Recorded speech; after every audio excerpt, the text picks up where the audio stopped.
Ladies and gentlemen, damas y caballeros, welcome to Between the Corners. What's up, everyone, and welcome back to another episode of Between the Corners, episode 4 to be exact. I'm your host, Josue, and I am by myself today, actually. Unfortunately, my brother Robert, who usually is hosting with me, wasn't feeling so well, so I'm doing this one by myself. I'm going to be talking about UFC 307 on this episode.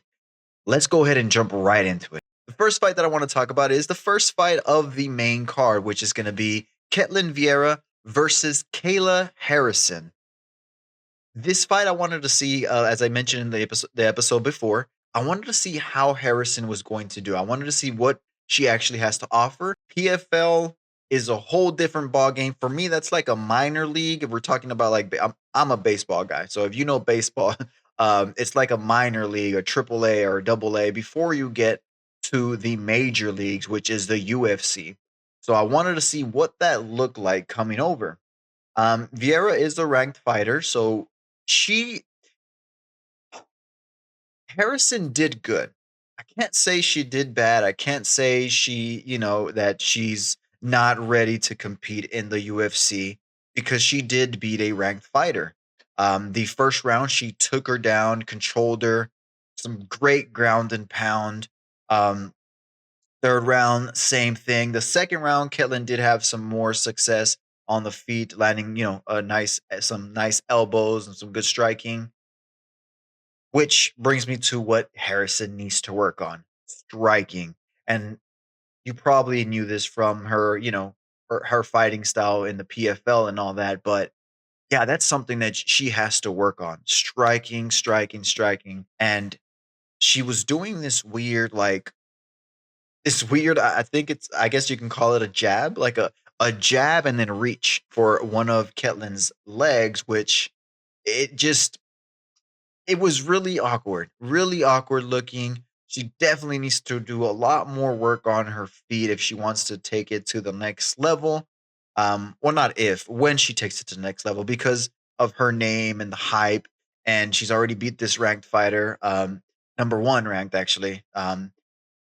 She's more than likely going to get a title shot if Pennington doesn't get the rematch. And we're going to go a little more into that. That's actually foreshadowing. We're going to go more into that later on in this episode. But yeah, Harrison got the W. It was not that impressive, but she still got the W against the number one ranked fighter. So we'll see what else she has. Another great thing that came from that fight is the sportsmanship after the fight. I always love to see great sportsmanship. They actually both got on their knees and started praying together. That's always amazing to see, especially since both of them came out of the fight, not really that harmed and with their lives. So fighters are always putting their lives at risk when they go into the ring to entertain us. So glad, to see that, great sportsmanship after the fight. And we'll see what is next for both fighters. All right. The next fight, I'm gonna go through it real quick. Nothing too much happening. Holland versus Delize. Delize, I might be mispronouncing that. Um, Holland got hurt. Holland was getting controlled on his back. That's one thing about Holland. That's why I wasn't really that, looking forward too much to this fight. If you take Holland down and you put him on his back, he's going to stay there. He doesn't really do well while he's on his back. He lands a couple strikes here and there. That's how he knocked out. I forgot his name, but he got a KO before, but that's like a 1 in a million chance that you're going to do that again. It was the same story. He got him on his back, and during Holland trying to scramble, and I think he was going for an armbar. It looked like he was transitioning, trying to get an armbar. Delize moved, he avoided it, and it put Holland in a weird angle, and it popped his rib, broke his rib. I haven't seen the actual medical report yet, but it hurt him. It basically hurt Holland. He yelled out, that in pain, but the round did finish. And it finished with him on his back getting punched. He was blocking a good bit of them. He was still in a lot of pain, you can tell. And then after the round, he goes to his corner. Um, his cornermen were asking him, can he continue? Can you continue? And you can tell he was in pain, but he didn't quite want to quit. He, like the commentators were saying, he's a fighter.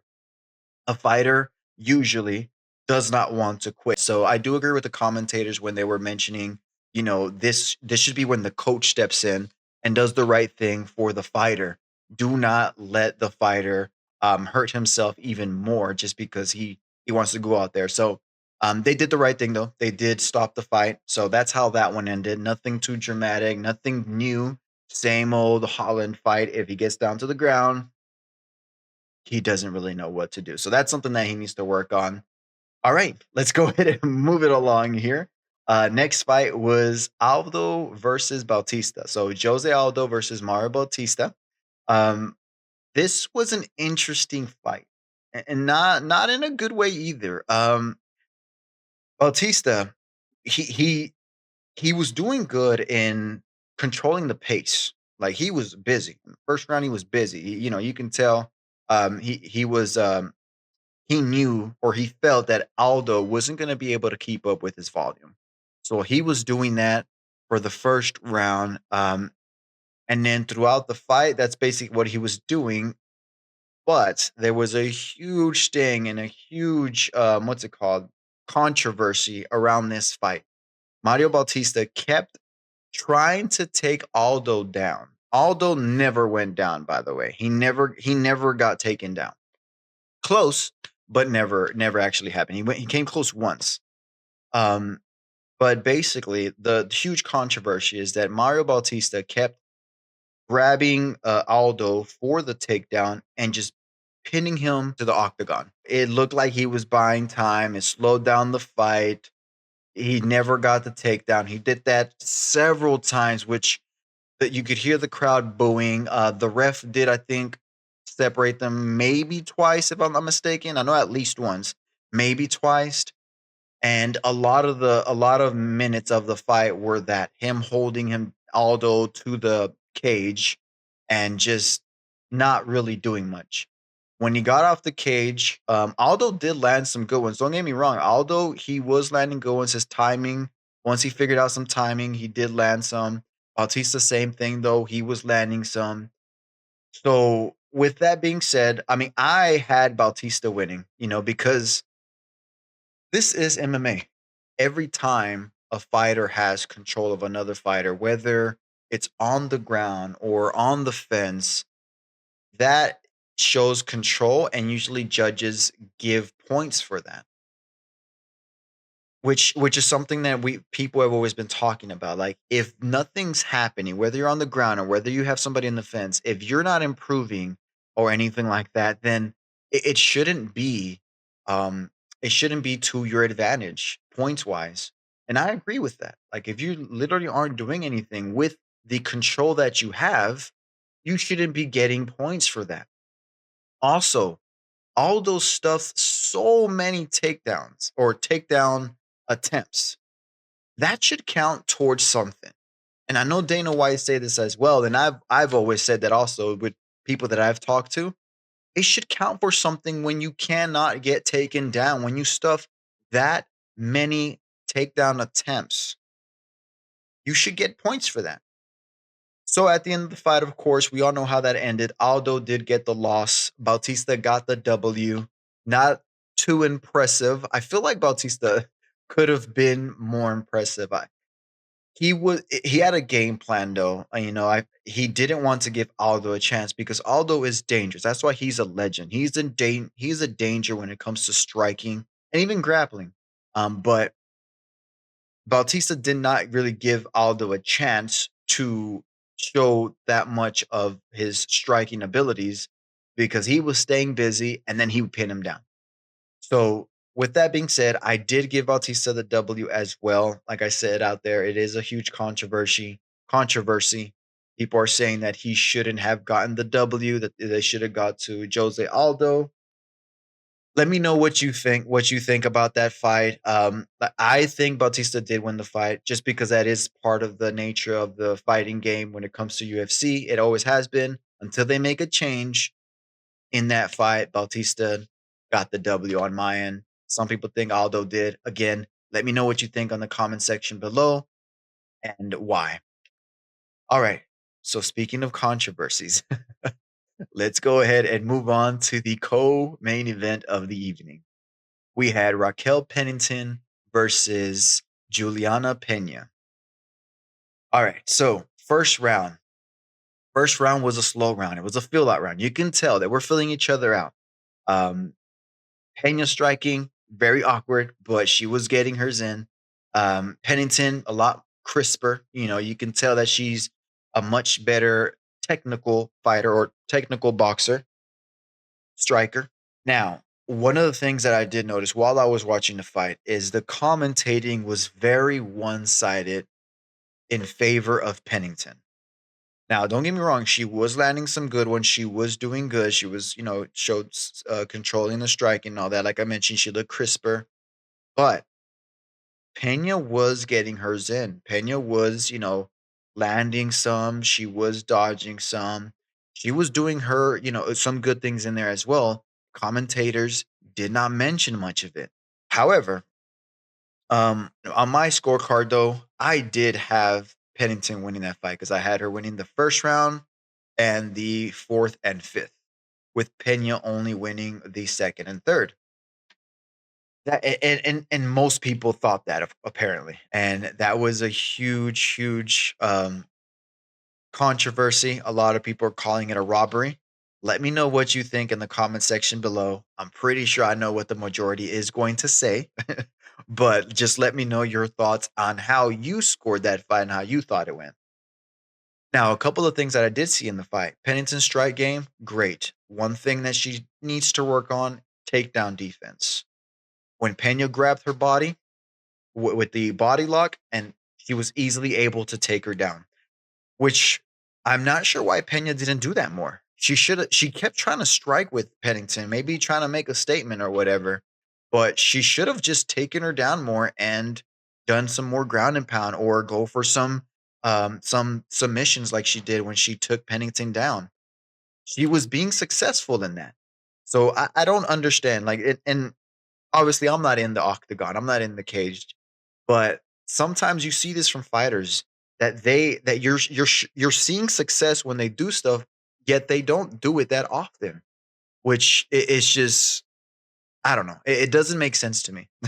But yeah, that's one thing that I saw that Pena should have done more, and it would have been like a for sure win for her instead of what happened on Saturday night. And then for Pena, definitely needs to work on her strike game more.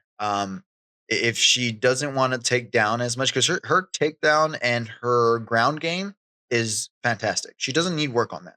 Work on your striking if she wants to keep standing up, because I felt like that's what she wanted to do. She's very awkward, which helps her out in some instances, but in a lot of them, the much crisper, more technical striker is going to get the better of it, which Pennington did. People were asking what's next. What's next for Pennington and what's next for Pena. Pennington, of course, she's going to want the rematch, and should she get the rematch? That's up to the UFC. I think she should, just because on how it ended. If it would have ended any other way, like if Juliana just like for sure beat her and there was no question mark in the win, then yes, I would not say let them rematch. But because of how it ended, I feel like she does deserve a rematch. However, Pena already stated what she wants to do. She wants uh Amanda Nunes, to actually come out of retirement and fight her for the third time to finish the trilogy. Not sure how realistic that would be. I haven't been keeping track with with Nunes activity and if she is even looking to sort of come back to the fight game. So if that happens, that would be a great fight promotion wise. Great fight to promote the trilogy fight. It's 1-1. Let's go ahead and see who's the better fighter. And then if that doesn't happen, UFC I know is already pushing Harrison to fight her. So that would be an interesting fight. That will be more of a ground game fight. It'll be wrestling versus judo or jujitsu. All right, so that was that fight. That was that controversial ending to that. Again, I do think it was it leaned more towards Pennington. I think that she was robbed of the win. Let me know what you think on the comment section below. Let's talk about it. If you were going for not going for Pena, if you did see Pena winning, tell me why. Now, enough of the controversial stuff, enough of the BS that happened. Let's go ahead and get into a good a great fight. I was gonna say I was I was caught in between great and good. This was a great fight.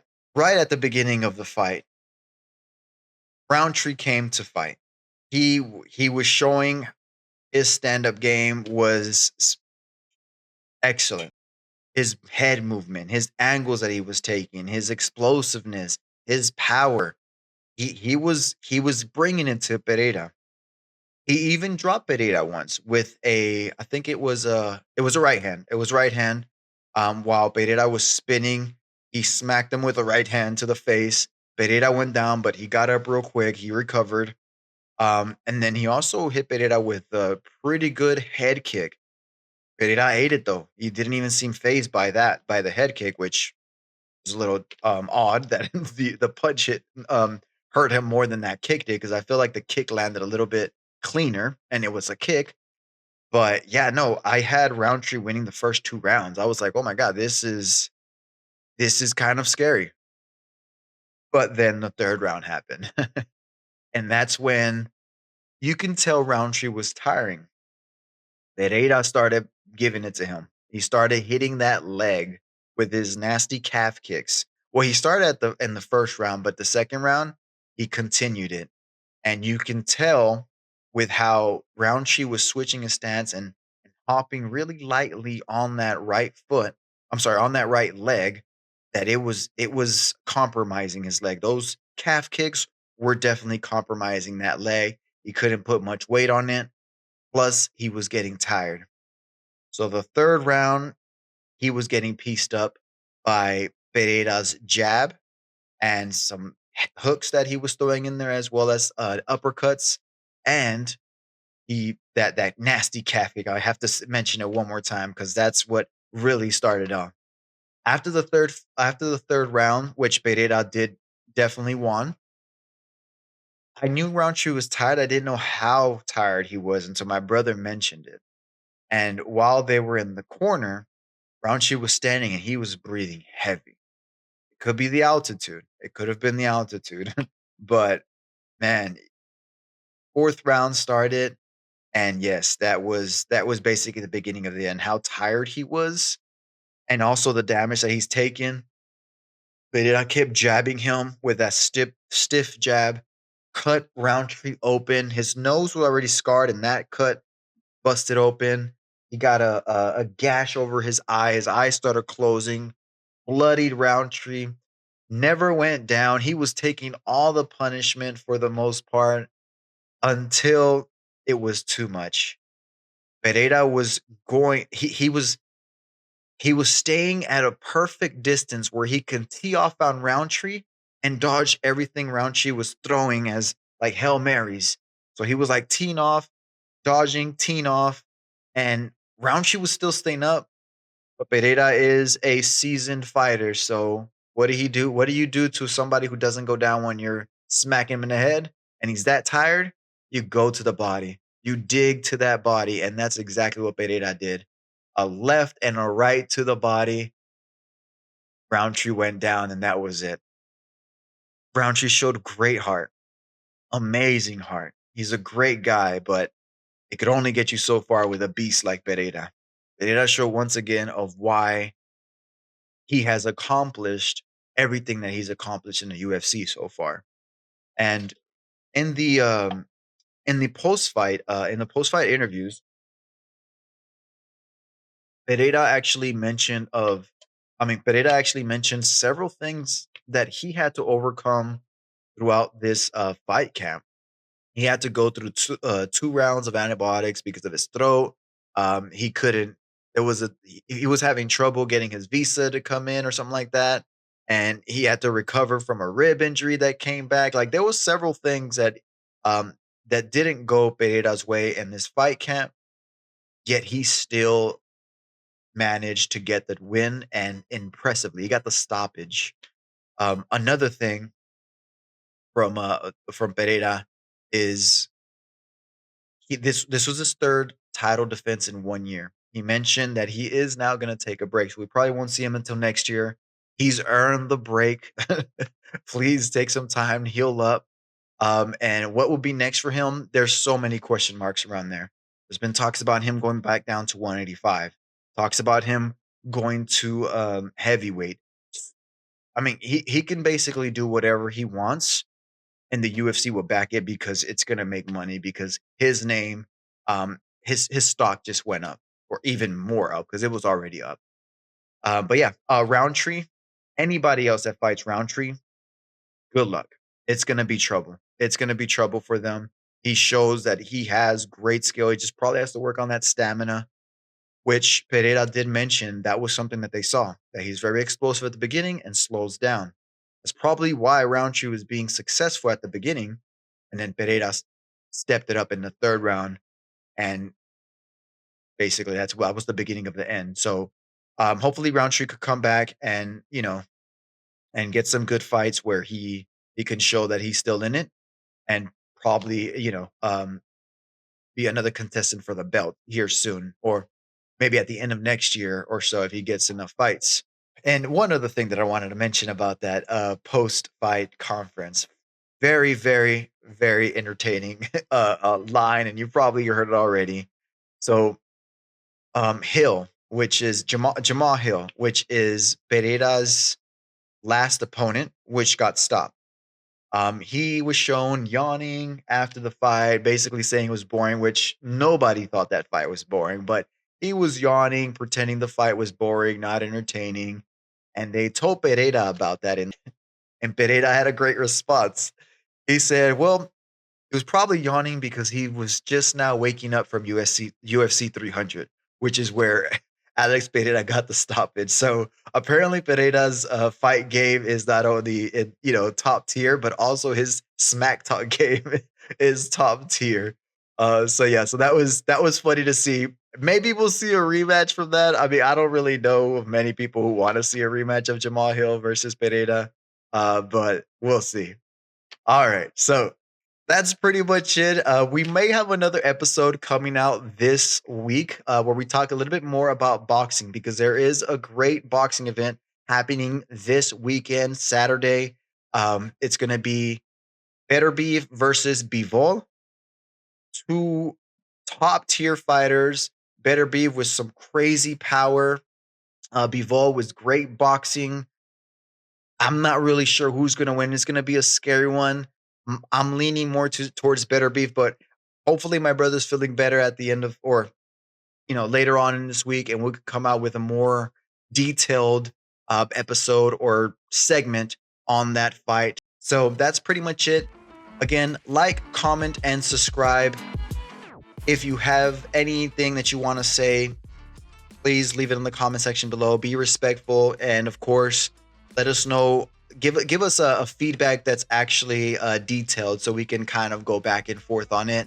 Follow us on social media, on Instagram and TikTok. It is going to be Between the Corners Pod, and then of course for X, it is going to be Between Corners. Follow us there. Thank you for everybody who's already following. Thank you for everybody who's already subscribed. All the love and the support that we've seen so far. But yeah, that's pretty much it. Adios. Obrigado.